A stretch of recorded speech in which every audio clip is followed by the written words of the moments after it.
Muito bem, pessoal, a partir deste vídeo vamos estudar a lei orgânica aqui do município de Uberlândia. Conteúdo importantíssimo para a prova do nosso concurso, a partir do qual a gente vai entender como é que é o funcionamento do município, como é que são os poderes executivo e legislativo e tudo mais. Sempre trazendo aqui na aula como que isso tende a ser cobrado na prova do concurso. Pessoal, a lei orgânica do município de Uberlândia, ela inicia com um preâmbulo, que é uma breve apresentação do momento que ela foi promulgada pelos vereadores do município, dizendo que o povo do município de Uberlândia, consciente que cumpre a todos contribuir para a formação de uma sociedade com justiça e solidariedade, sob a proteção de Deus, promulga a seguinte lei orgânica. Esse preâmbulo, pessoal, é uma breve apresentação, não costuma ser cobrado em prova, eu não me preocuparia com ele aqui no nosso estudo. E aí inicia de fato a lei orgânica, com o título 1, falando um pouco sobre o município de Uberlândia. Primeiro, que o município de Uberlândia, que integra o estado de Minas Gerais, como a gente sabe, possui autonomia política administrativa. E também integra o Brasil e, claro, ele vai observar, o município de Uberlândia vai observar os fundamentos básicos previstos na Constituição Federal. Aqueles que estão lá no artigo 1º da Constituição Federal. Soberania, cidadania, dignidade da pessoa humana, os valores sociais do trabalho e da livre iniciativa e também o pluralismo político. Quem alguma vez já estudou a Constituição Federal, no primeiro artigo já viu exatamente esses 5 que são os fundamentos da República Brasileira. E todo poder emana, todo poder vem do povo, que exerce por meio de representantes ou diretamente. O povo de Uberlândia elege seus vereadores e prefeito. E o povo de Uberlândia também pode atuar com iniciativa popular de projetos de lei e também na fiscalização de tudo que é feito pela prefeitura, como a gente vai estudar ao longo da aula sobre a lei orgânica. Bom, esse artigo 1º, por trazer algo que está igual na Constituição Federal, também tem menos chance de ser cobrado, mas até pode aparecer em prova. Mas o artigo 2º, esse tem muita importância e muita chance de ser cobrado na prova do nosso concurso.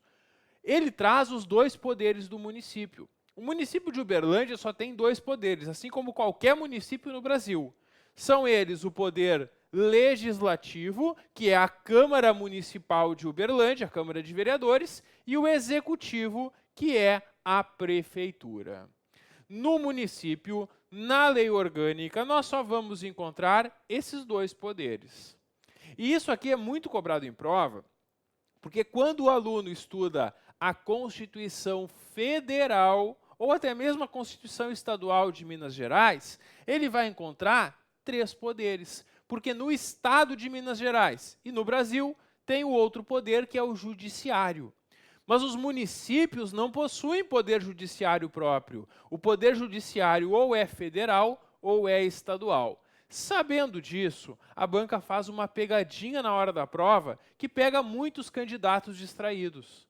Ela afirma numa questão: são poderes do município independentes e harmônicos entre si, o legislativo, o executivo e o judiciário. E aí o candidato desatento erra essa questão, porque ele não lembra que no município não tem judiciário. Poder judiciário ou é estadual ou é federal. No município só temos 2 poderes. O legislativo, que é a Câmara Municipal de Uberlândia, e o executivo, que é a Prefeitura de Uberlândia. Então isso é muito importante para a prova, por isso eu fiz esse esquema, porque tem muita chance deles perguntarem, e aí você vai lembrar que no município só tem esses 2 poderes. O prefeito e o vice, como a gente sabe, assim como os vereadores, são eleitos por um mandato de 4 anos. De 4 em 4 anos nós vamos às urnas para fazer esta eleição. Muito bem, essa foi a primeira parte, o primeiro capítulo, e agora vem os princípios fundamentais, trazendo objetivos prioritários do município de Uberlândia. O município vai atuar para construir uma sociedade livre, justa e solidária, para promover o bem de todos, sem nenhuma forma de preconceito de origem, raça, sexo, idade, nenhuma forma de preconceito. Também o município vai combater a pobreza e a marginalização e diminuir as desigualdades sociais. O município também tem como objetivo garantir a efetividade dos direitos e garantias fundamentais, aqueles direitos previstos lá no artigo 5º da Constituição Federal, dentre outros. Também o município tem como objetivo promover um adequado ordenamento do seu território, de modo a assegurar qualidade de vida para a sua população e também integração urbano-rural. O município também vai promover planos, programas e projetos de interesse dos segmentos mais carentes, mais pobres da sociedade. Promover desenvolvimento econômico fazendo a justa distribuição de renda e também garantir a participação popular, garantir que o povo possa participar das ações e decisões do governo municipal, da prefeitura.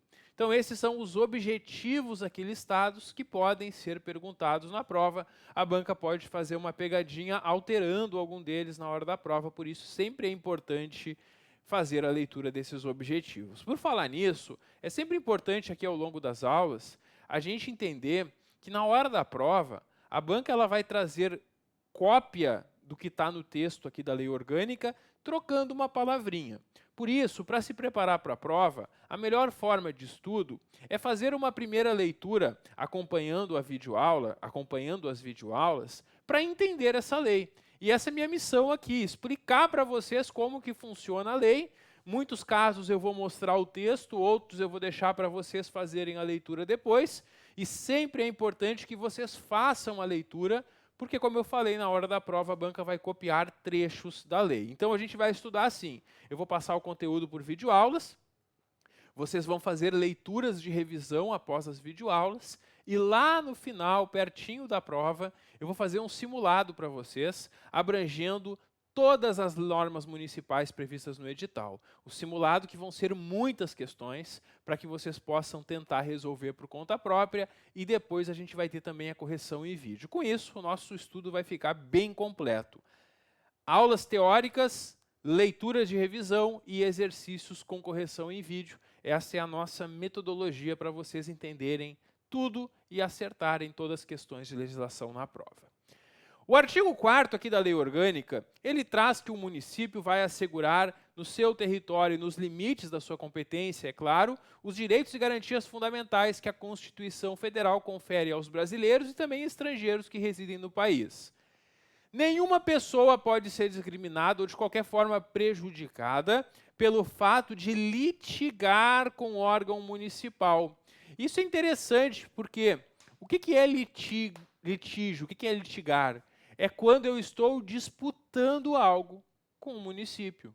Eu posso ter um litígio administrativo ou até mesmo judicial. Eu posso ter entrado com uma ação judicial contra o município. O fato de eu ter litígios com o município não pode me causar nenhum prejuízo. Eu já tive alunos que perguntaram, professor, eu tenho um processo contra o município. Se eu passar no concurso, eu poderei assumir o cargo? Claro que sim. Porque ninguém pode ser discriminado, ninguém pode ter nenhum prejuízo pelo fato de buscar os seus direitos. Então, se você estiver litigando com o município, discutindo alguma coisa, na esfera administrativa ou judicial, não tem nenhum problema, você não vai ser discriminado por isso, muito menos impedido de assumir o cargo público passando no concurso. Ninguém pode ser prejudicado só por estar discutindo algo com o município, porque é nosso direito de cidadão discutir as decisões administrativas. Por isso, a gente sempre pode questionar administrativa e judicialmente os atos do município, sem com isso sofrer nenhum prejuízo.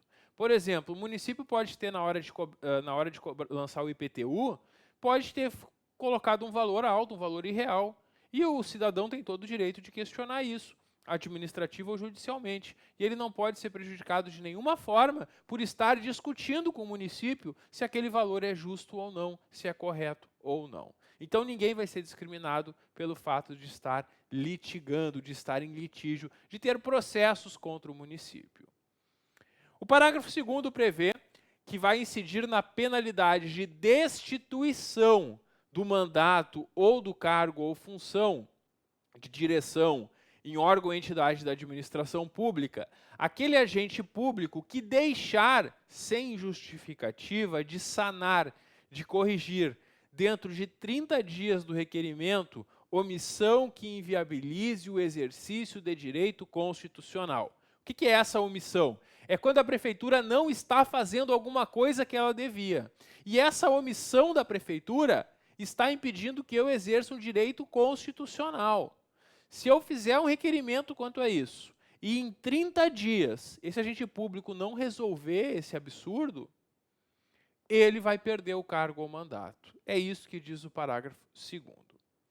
E o parágrafo 3º, ele fala sobre os processos administrativos. Nos processos administrativos aqui no âmbito do município de Uberlândia, qualquer que seja o objeto e o procedimento, quer dizer, qualquer que seja aquilo que está sendo discutido nesse processo administrativo, tem alguns requisitos, alguns princípios que devem ser observados. A validade, publicidade, contraditório, a defesa ampla e o despacho ou decisão motivados. Existem leis municipais, existe uma lei municipal e um decreto municipal que tratam das regras do processo administrativo. O que é o processo administrativo? Quando eu vou lá na prefeitura e faço um requerimento, do meu requerimento eles vão estudar o que eu pedi e vão me responder, dando ou não o que eu solicitei. E isso é um processo administrativo. Quando alguém passa no concurso e vai ser nomeado, eles vão lhe pedir documentação para assumir o cargo. E abre-se um processo administrativo para fazer a posse do servidor nesse cargo, para verificar se está tudo certo. Quando o município abre uma licitação, vai ter um processo administrativo de licitação.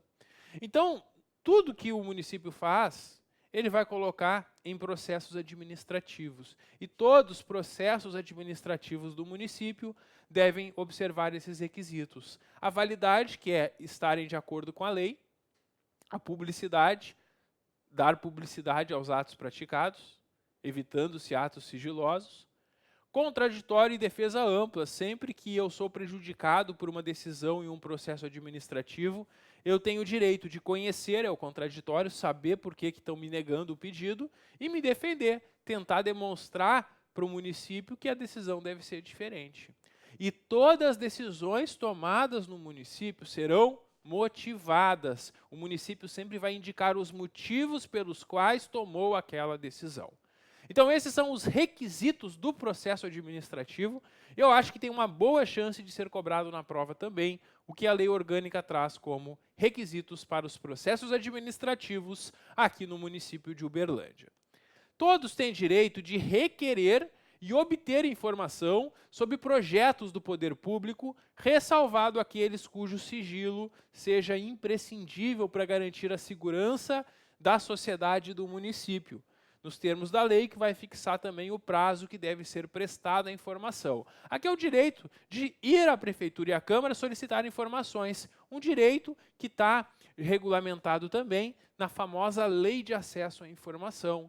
Nós, cidadãos, temos todo o direito de saber o que está acontecendo e o município, sempre que for solicitado, vai nos dar a informação dentro de um prazo ou vai justificar por que aquela informação não pode ser dada. Claro que vai ser por algum motivo de sigilo previsto em lei.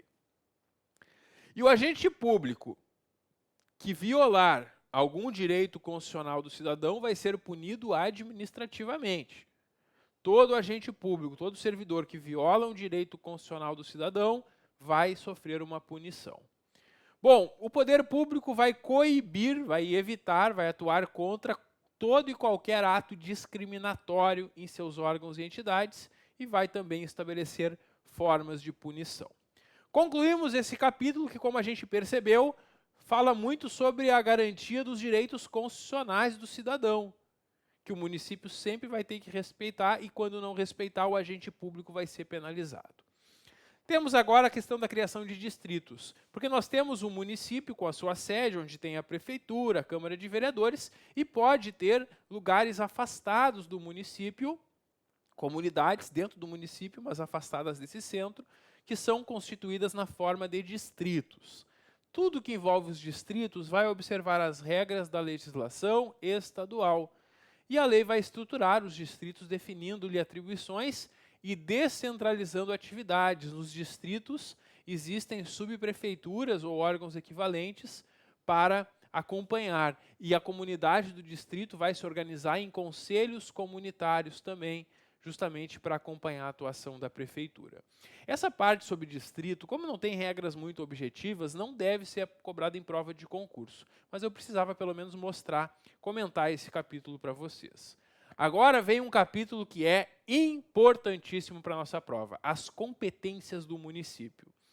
No nosso modelo brasileiro de federação, a Constituição Federal divide competências. Tem coisas que cabem somente à União, ao governo federal, que estão lá na Constituição Federal. Tem coisas que cabem aos estados e tem coisas que cabem aos municípios. Além daquelas competências que já estão na Constituição Federal, a lei orgânica traz uma lista um pouco maior, explicando quais são as competências, quer dizer, o que cabe aqui ao município de Uberlândia. O que vai ser responsabilidade da Prefeitura e da Câmara aqui de Uberlândia. Primeiro, legislar sobre assuntos de interesse local. Todas as leis que tratam de assuntos de interesse só aqui do município, só da localidade, vão ser objeto de leis municipais. Leis que vão ser discutidas e aprovadas na Câmara de Vereadores. E nós vamos estudar nesse curso como que funciona essa aprovação de leis. Também suplementar a legislação federal e estadual no que couber. Como assim suplementar? Existem leis federais e estaduais sobre diversos assuntos, mas muitas vezes as regras que estão nelas não se aplicam aqui necessariamente ao município. Faltam normas que tratem de alguma situação que só tem aqui no município de Uberlândia. E aí o município vai lá e faz uma lei municipal para tratar desse assunto, suplementando, complementando o que já dizem as leis federal e estadual sobre o assunto. Também é competência do município instituir e arrecadar os tributos da sua competência. O município tem os tributos que ele arrecada e institui, como o IPTU, por exemplo, como o ISS, taxas, tudo isso o município vai instituir. Criar, organizar e suprimir distritos, a gente viu no capítulo anterior as regras sobre criação de distritos. Organizar e prestar diretamente, por meio dos seus próprios servidores, ou por concessão ou permissão, passando para uma empresa a execução dos serviços públicos de interesse local, inclusive transporte coletivo, que tem caráter essencial. Aquele transporte coletivo, os ônibus que circulam dentro do município de Uberlândia, é uma competência do município. E a prefeitura poderia prestar diretamente, contratando servidores para fazer esse serviço, ou ela pode fazer uma concessão ou permissão para uma empresa privada, o que é mais comum. E aí uma empresa privada vai fazer o serviço e vai ser remunerada cobrando a tarifa dos usuários a passagem do ônibus. Também prestar com cooperação técnica e financeira da União e do Estado serviços de atendimento à saúde da população. Promover no que couber adequado ordenamento territorial mediante planejamento e controle do uso, parcelamento e ocupação do solo urbano. Manter com a cooperação técnica e financeira da União e do Estado programas de educação pré-escolar e ensino fundamental. Aqui é bem importante. O município, na educação, fica responsável pelo início da criança na escola, com a educação pré-escolar, atualmente chamada de educação infantil, e o ensino fundamental. Essas são as prioridades do município. Ordenar atividades urbanas, fixando condições e horários de funcionamento dos estabelecimentos. Promover a proteção do patrimônio histórico-cultural. Legislar sobre diversos assuntos, inclusive as questões de orçamento, caça, pesca, conservação da natureza e defesa do solo, educação, cultura, ensino e desporto, proteção à infância, juventude, gestante e ao idoso. Também promover em comum com demais membros da federação. Quem são os demais membros da federação? Outros municípios, o Estado de Minas Gerais e a União, o governo federal. O município, junto com os outros, vai executar programas de construção de moradias, combate à pobreza e implantação da política para a educação para a segurança no trânsito. Também o município vai organizar a estrutura administrativa do município, porque a prefeitura define quais são as suas secretarias. Já percebeu que alguns municípios têm mais secretarias e outros têm menos? Por quê? Porque cada município define, conforme a sua necessidade, as secretarias que vão existir e funcionar. inclusive os órgãos que vão existir na Prefeitura e na Câmara para fazer tudo acontecer. Também elaborar o plano diretor e criar mecanismos que combatam a discriminação, a mulher, a criança, adolescente, pessoas com deficiência. Eu poderia dizer todas as possíveis discriminações. Vocês podem ver que a lista é bem abrangente. Então aqui cabe ao município criar mecanismos para combater toda e qualquer forma de discriminação, seja qual for o motivo.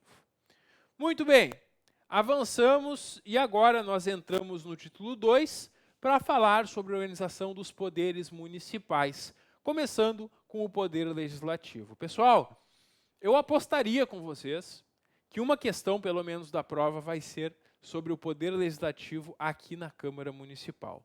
Essa parte do estudo ela é muito importante, porque a lei orgânica ela vai trazer todas as regras de funcionamento da Câmara de Vereadores e depois da Prefeitura, que é o poder executivo.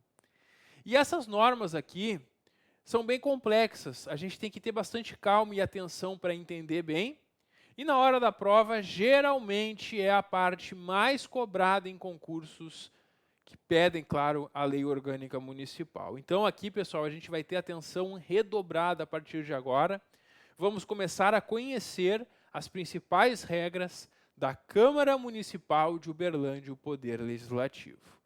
O Poder Legislativo, então, que vai ter o número de vereadores fixados em cada legislatura para subsequente. A legislatura é um mandato de 4 anos. Atualmente, essa informação não está aqui na lei orgânica, mas eu achei importante colocar aqui para a gente se entender bem. Atualmente, nós temos 27 vereadores no município de Uberlândia. Futuramente podem mudar, mas é o que nós temos hoje. São 27 vereadores. Esse número pode ser alterado. Tem limites máximos na Constituição Federal, mas sempre é possível mudar para menos, se for o caso. E se os atuais vereadores acharem que tem muitos vereadores e quiserem diminuir o gasto público, eles podem diminuir a quantidade de vereadores. Pode ser alterado. Para alterar a quantidade de vereadores, vai ser necessário que faça isso até 60 dias antes da próxima eleição a vereador. Até 60 dias antes da próxima eleição, é possível, pelo voto de 2/3 dos vereadores, alterar a quantidade de vereadores. E isso já nos leva ao próximo assunto aqui, que é o artigo 9º, que fala sobre as deliberações da Câmara. As deliberações da Câmara são as decisões tomadas da Câmara. Porque os vereadores vão se reunir, vão discutir projetos e fazer votações. E aí aquela votação vai dizer a decisão da Câmara, a deliberação, a vontade da maioria. Bom, como que funcionam as deliberações da Câmara? Em regra, são por maioria de votos, que também é chamado de maioria simples, desde que estejam presentes a maioria absoluta dos vereadores. Bom, se nós sabemos que são 27 vereadores aqui no município, para que algo seja votado, eu preciso da presença da maioria absoluta. Maioria absoluta é mais da metade do total de vereadores. Então, sendo 27 vereadores, eu preciso que 14 vereadores estejam presentes para que algo seja colocado em votação. Porque 14 é mais da metade de 27, né? Porque 14 mais 14 dá 28, né? Então, este é o número chamado de maioria absoluta, mais da metade. Muito bem. Para algo ser votado na Câmara, se hoje tem sessão da Câmara, só pode votar alguma coisa se 14 estiverem presentes na votação. E para aprovar, quantos votos eu preciso? Mais da metade dos presentes. Toda matéria que é aprovada por maioria simples, que é a maioria dos casos, vai exigir justamente a presença de 14 e o voto de mais da metade dos presentes. Então, se tem votação hoje e estão todos 27 vereadores presentes, eu vou precisar de 14 votos para ter a maioria. E se estiverem presentes 21 vereadores, aí eu preciso de 11 votos. E se estiverem presentes apenas 14 vereadores, Aí, com 8 votos, eu já tenho maioria e já aprovo. Perceberam? A maioria simples é uma maioria relativa, que muda conforme a quantidade de presentes. Em regra, todas as matérias da Câmara serão decididas assim. Tem que estar presente pelo menos 14 dos vereadores para colocar em votação, e dos presentes, por mais da metade, se aprova. No entanto, tem casos que esta lei orgânica ou o regimento interno da Câmara vão dizer que exige para aprovação, não para presença, para aprovação, a maioria absoluta ou a maioria de 2/3. Sempre que eles disserem que precisa de maioria absoluta para aprovar algo, como o caso das leis complementares em geral, eu preciso de 14 votos. Não importa quantos estão presentes. Então, tem votação hoje, é uma matéria aprovada por maioria absoluta. Estão presentes 20 vereadores. Eu preciso de 14 votos para aprovar. Porque quando é por maioria absoluta, não é mais da metade dos presentes, e sim mais da metade do total de vereadores, estejam ou não presentes. Então, sempre que a maioria for absoluta, eu vou precisar de 14 votos. E se for 2/3? Tem casos que é 2/3. Aí é mais ainda, né? 2/3 de 27 dá quanto? Bom, 27 dividido por 3 dá 9. 2/3 de 27, então vai ser 18, né? Isso mesmo. Então percebam, as matérias mais simples de serem aprovadas vão ser dessa forma, mais da metade dos presentes. A matéria que exige maioria absoluta, 14 dos 27 votos. E a matéria que exigir 2/3, eu vou precisar de 18 dos 27 votos para aprovar. E aqui, a gente viu uma matéria que exige 2/3. Quer dizer, para mudar a quantidade de vereadores para a próxima eleição, os vereadores atuais podem mudar. Mas para mudar a quantidade, vai ser necessário o voto de 2/3, 18 dos atuais 27 vereadores. Então, a quantidade de vereadores do município só vai mudar se 18 dos atuais 27 vereadores concordarem em mudar a quantidade. Tranquilo, pessoal? Como eu falei para vocês, aqui, para entender o poder legislativo, a gente precisa ter mais atenção, ter mais calma. E por isso eu vou trazendo muitos esquemas assim, para nos ajudar a entender e memorizar isso. Bom, o vereador que tiver interesse pessoal na deliberação não poderá votar. Como assim? Vamos imaginar que eu sou um dos vereadores aqui em Uberlândia e eu passei no concurso público para a prefeitura. E eu passei no concurso público, cadastro reserva. Não existe cargo para eu ser nomeado, eu estou esperando uma vaga. Aí, o prefeito encaminha um projeto de lei criando mais cargos naquela carreira que eu passei no concurso. Eu, vereador, tenho interesse que esse projeto seja aprovado, porque eu vou ser nomeado para um cargo na prefeitura. Então, quando esse projeto for colocado em votação, eu vou dizer, eu não vou votar, porque eu estou na lista de espera desse concurso, e eu vou ser beneficiado com a criação desse cargo, então eu não vou votar. E eu devo fazer isso, porque se o vereador não manifestar, e depois a matéria for aprovada com o voto dele, essa votação vai ser inválida, porque não pode. O vereador não pode votar quando ele tem interesse pessoal, ele deve sempre comunicar os demais vereadores. O artigo 10 vai falar sobre o funcionamento da Câmara, e aqui nós temos as reuniões da Câmara, que estão aqui de 2 de fevereiro a 17 de julho, e 1º de agosto a 22 de dezembro.